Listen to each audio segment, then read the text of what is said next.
It's a different kind of global power, is something historic. I always like to say that it's not so much a country as a universe, it's a huge place.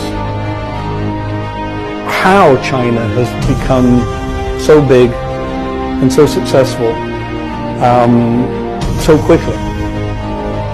People in the United States get anxious, they get frightened, they fear China. And bear in mind, as a British citizen, I know a little bit about the rise and fall of empires. I don't think China is an imperial power. The Chinese have people stationed all over the world, but they don't have troops, they don't have arms, they don't have soldiers stationed all over the world like America. The people that China is sending abroad are engineers, scientists, bridge builders, road builders, architects. It's a different kind of global power, and I think that is only to be applauded, frankly.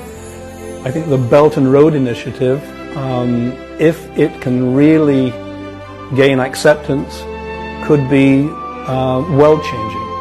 And I think that's a perfect example of how China is not an imperial power, but it is a global power. Very, very different. What happened in China was historic, and in 30 or 40 years more changes have happened in this country than probably any country in the history of the world.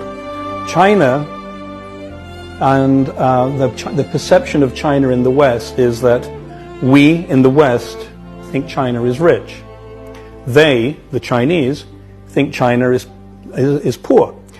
And in a sense, we're both right.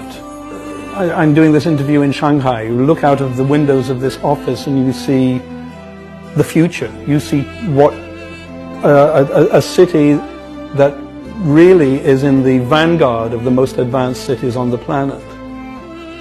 And yet I know if I travel 150 miles or 150 kilometers from this city, I can see poverty, I can see rural circumstances where people are barely eking out a living. China is doing remarkable things to alleviate poverty.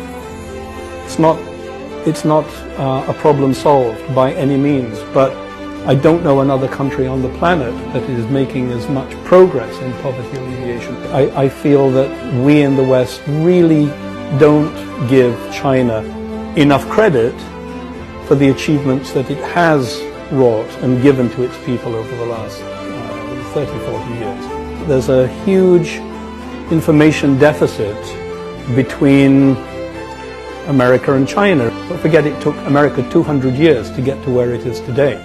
It's taken China 40 years to get to where it is.